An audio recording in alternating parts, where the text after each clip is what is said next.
سلام بینندگان عزیز، عبدالله اشرف هستم. برنامه اخباری آزادی را با آخرین تحولات تاجیکستان و جهان تقدیم شما میکنم. امروز جمعه 6 نوامبر است. حالا مرور میکنیم به سرخطی موضوعی برنامه. ساکنان در تاجیکستان میگویند از صبح تا بگاه نیروی برق ندارند. شرکت برق تاجیک میگوید لیمیت جاری نکرده است. نورک برای کی در کار؟ سربند برای کی در کار؟ نخود تاجیکستان بی برق باشد.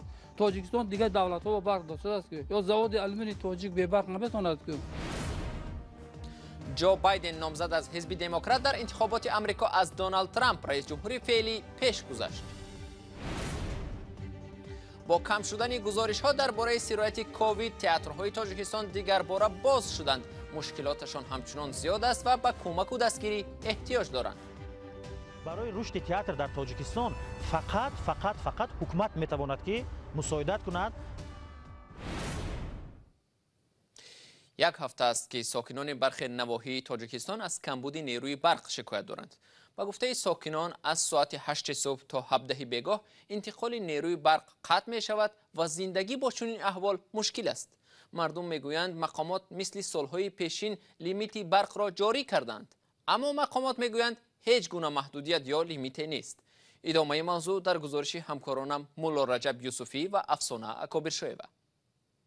شریفه غلامو و با کلینش در آتشدان خوراک نصف روزی میپزند. از بس که نیروی برق و هیزم ندارند، برگ درخت میسوزند که دودش برای کدبانوها نفسگیر کننده است.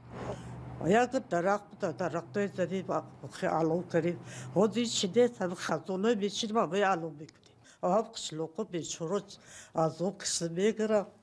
به گفته ساکنان از روز 31 اکتبر روزانه انتقال برق به خانه ها قطع می شود، کاری که مردم را ناراضی کرده است.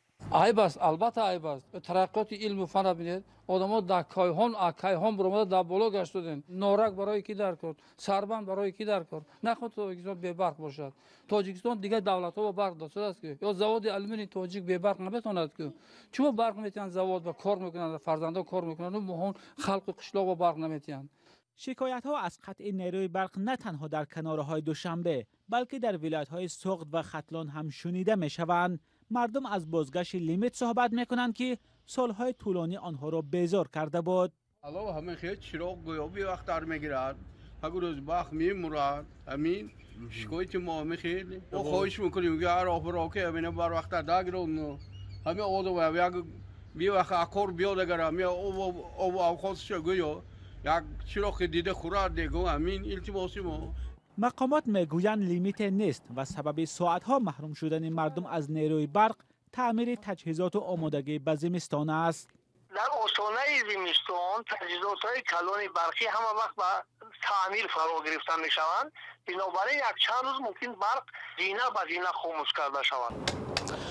بیش از 2 سال است که به گفته مقامات رسما در تاجیکستان لیمیت برق وجود ندارد. 2 سال گذشته هم که گویا در تاجیکستان لیمیت برق وجود ندارد، گاه برق ساکنان خاموش کرده میشد و مقامات همیشه این را به تعمیر برق ربط میدادند. در یک ماه اخیر بار دوم است که انتقال برق به خانه ها در ساعت های معین قطع می شود. مقامات در آغاز ماه اکتبر هم این حالت را به تعمیر دستگاه ها ربط دادند.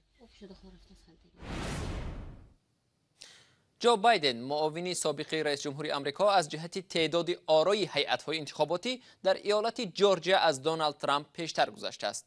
چند ساعت پیشتر از این رئیس جمهوری فعلی با ایده‌های بی‌پایه جریان و ارکان‌های دموکراتی در آمریکا را زیر سوال برد. به رأی هیئت‌های انتخاباتی ایالت جورجیا، دونالد ترامپ تمام شانس‌ها برای دیگر باره ماندن در مقام رئیس جمهوری آمریکا را از دست می‌دهد. برای رسیدن به مقام رئیس جمهوری آمریکا یکی از نامزدها باید 270 رأی هیئت‌های انتخاباتی را به دست آورد. عین زمان جو بایدن نامزد از حزب دموکرات 253 آواز هیئت انتخاباتی و دونالد ترامپ جمهوری خواه 214 آواز کسب کرده است. شمارش آرا ادامه دارد و دونالد ترامپ در ایالت پنسیلوانیا هنوز پیش صف می باشد. حالا تمام آمریکا منتظر نتیجه های انتخاباتی روز 3 نوامبر است. ساکنان یک ناحیه ولایت ختلان در سرایت ویروس نارسایی مسئولیت بدن و یا ویچ سپید به پسری 13 ساله‌شان مسئولان 2 بیمارخانه ولایت را گمانبر می‌دانند. آنها به دادستانی شکایت کردند تا قضیه سرایت پسری نورسشان به این ویروس را تحقیق کند. تمایل نگران کننده در تاجیکستان این است که ویروس نارسایی مسئولیت بدن از راه‌های نامعلوم سالانه به 70 نورس سرایت می‌کند. همکارم میرزا نبی خالقزاد این موضوع را تحقیق کرد و حالا در استودیو با ما قرار دارد. میرزا نبی، چرا این پدر فکر می‌کند که ویروس به پسرش محض در بیمارخانه سرایت کرده است؟ بله عبدالله، این مرد که ما به دلیل حساس بودن این موضوع نامناسب و محل زیستش را نمیگیم، گفت خودی او و همسرش سالم هستند، چون اگر پدر و مادر به این ویروس سرایت یافته باشند فرزند امکان سرایت یافتن را دارد. از این رو این مرد میگوید پسرش را در بیمارخانه های ولایت ختلان تبابت کرده بود و احتمال او در اینجا سرایت یافته است. مقامات میگویند پیدا کردن منبع سرایت یافتن بسیار مشکل است، چون این ویروس میتواند سالها پیش وارد بدن شده باشد و تازه تشخیص آن را نشان میدهد. پزشکان میگویند حالا طب معاصر راههای ضعیف کردن ویروس را پیدا کرده است و طریق داروهای پیش بینی شده انسان میتواند سالهای طولانی زندگی کند. البته در قانونگذاری تاجیکستان برای سرایت به ویروس نارسایی مسئولیت بدن جوابگری پیش بینی شده است. بر اساس ماده 125 کودکس جنایی تاجیکستان دانسته سرایت کردن از 2 تا 5 سال جزا پیش بینی کرده است، ولی در حالت این کودک به گفته مقامات پیدا کردن گناهکار خیلی مشکل است. میرزا نبی، ببینید طبق یک آمار در تاجیکستان بیش از 800 کودک به ویروس نارسایی مسئولیت بدن سرایت یافته است و نصف آنها در نصف حالتها معلوم نیست که از کجا آنها سرایت یافتند. پزشکان در این مورد تحقیق کردند؟ بله عبدالله، سرایت ویروس نارسایی مسئولیت بدن به کودکان و نوجوانان چند سال باز است که مایه نگرانی در کشور است. پزشکان دلیل‌های دقیق سرایت کودکان و نوجوانان را ندارند، ولی تخمین می‌کنند که این ویروس احتمالاً از کدام راه می‌تواند به نوجوانان سرایت یابد. پزشکان می‌گویند پسران را نزد استای ختنه می‌برند، دختران را در خردسالی برای گوشوار انداختن گوش‌هایشان را سوراخ می‌کنند. به گفته آنها که کی می‌داند که استا با یک تیغ چند کودک را ختنه کرده است و ویروس با یک شستن یا با اسپریت پاک کردن نیست نمی شود یا با اسبابی که گوشوار کودک را سوراخ کردن در زن یا کودک بیماری شاید استفاده شده است. یک سببی از این مشکل معلوم کردن راههای سرایت به این بیماری به گفته پزشکان تاجیک آن است که تا 10 سالگی علامت‌هایش در بدن کودک آشکار نمی شده است.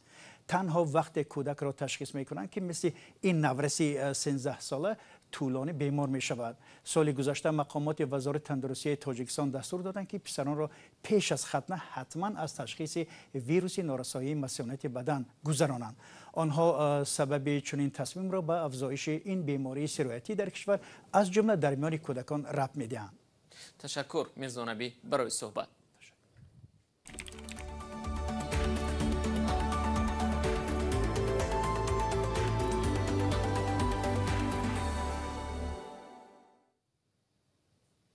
تاجیکستان نیت دارد فروشگاه‌های آنلاینی و از همه گونه تجارت اینترنتی اندازستاند. پیشنهاد اندازستانی از خرید و فروش اینترنتی چند سال این جانب مطرح میشد، اما اکنون چنین تغییرات به قانون وارد شد. تاجران آنلاینی میگویند که این قانون نرخ مال و محصولات را بالا میبرد. مالکان فروشگاه‌ها میگویند اکنون عدالت و شرط رقابت سالم جاری شد. گزارش همکاران ما از تلویزیونی نستایش وریمه را همراه میبینیم. الهام اکبروف صاحب کار است. در دوشنبه به فروش ته‌پوشی زنانه و کودکانه مشغول می باشد. به گفته این تاجر بازار آنلاین امروز مالامال لباس و محصولاتی است که او می فروشد. اما به فرق از او تاجران اینترنتی نه انداز می سپارند و نه برای اجاره گرفتن بنا پول خرج می کنند.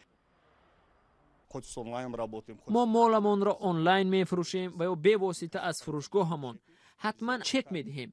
90% در حسابات انداز می گذرد. با گفته الهام آنهایی که به فروش چکنه در اینترنت مشغول هستند به کسی خلل نمی رسانند، اما تاجران کلان که گردش سرمایه‌شان بزرگ است باید رسما ثبت نام شوند تا به تاجرانی که قانونی عمل می کنند و بودجه کشور را پر می کنند و جایهای کاری می آفرند زیان نرسد. کسی که توسط اینترنت تجارت بزرگ را به راه مانده است مثل فروشگاه ما انداز سپارد، وگرنه فعالیت آنها بر زیان فروشگاه‌های مثل ما می انجامد. как сеть магазинов в городе. وزارت مالی تاجیکستان اخیراً طرح اندازبندی تجارت آنلاینی را پیشکش کرد. شیر جورابایف که برای صاحبکاران مشورت می‌دهد میگوید این تشبث درستی است.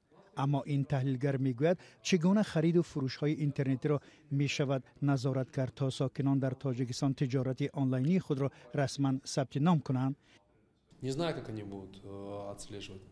من نمیدونم آنها چگونه این را نظارت میکنند.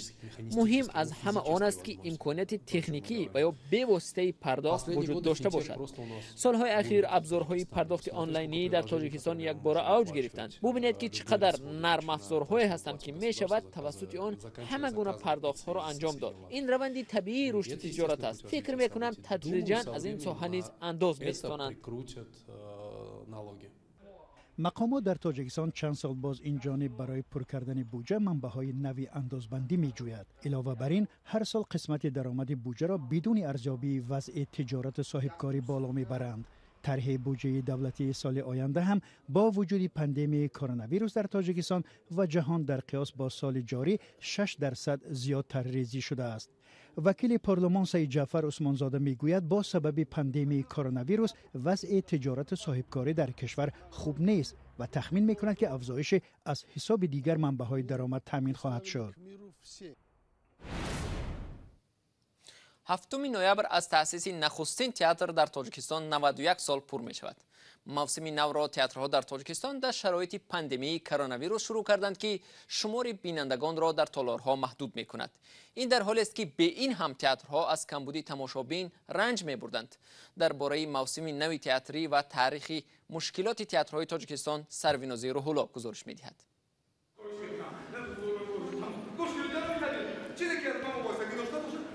پس از تنفسی چند ماه در اوج کرونا ویروس تئاترهای تاجیک دوباره درهایشان را باز کردند.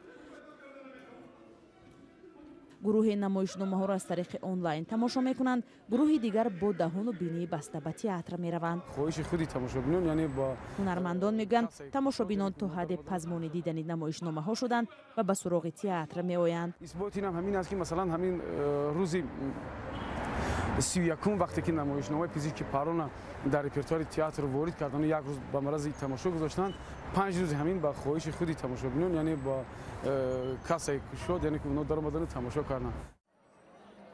بیننده های تئاتری به نام ابوالقاسم لاهوتی نمایشنامه را در خود تئاتر می‌بینند. در شهر کانی بادام تئاتری به نام توفه فاضلова راه دیگر را پیش گرفت. نوابسته از آن که مثلا زمان پاندمی فرا رسید و بسیار کارها را به انجام رسانیدن امکان ناپذیر شد، مثلا تماشابین به تئاتر دعوت کردن ممکن نیست، اما ما میخواهیم نمایش نشان دهیم. ما خلاصه کردیم که ما نمایش نشان میدیم و آنلاین نشان میدیم. هرچند برای چنین شکلی پیشنهاد مشکلی فنی و اقتصادی وجود داشت، اما هنرپیشگان برای نزدیکی با تماشابینان آماده بودند همه مانعه ها را گذراند. نمی شود که پاندمی را تو بهانه کنی چند مدت زیر خانه تگی باران تگی داخل تئاتر بیکار مانه.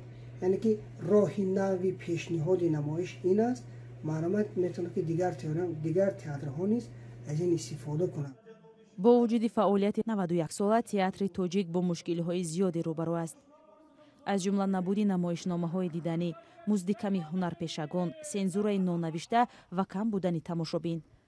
تئاتر یک نهادی هست که پیش از همه دولت و حکومت به آن نیاز دارد، به خاطر آن که مردم تربیت کند، به خاطر آن که مردم به راه راست هدایت کند. برای همین برای رشد تئاتر در تاجیکستان فقط حکومت میتواند که مساعدت کند.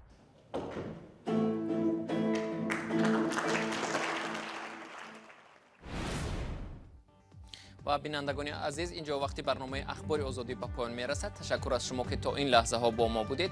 اخبار و گزارش های دیگر را در وبسایت رادیو آزادی azadi.org می توانید بخوانید و در صفحه آزادی ویدیو ببینید. فردا صبح بر وقت در نوید بامدادی شما را منتظریم. تا آن دم خدا نگهدار شما.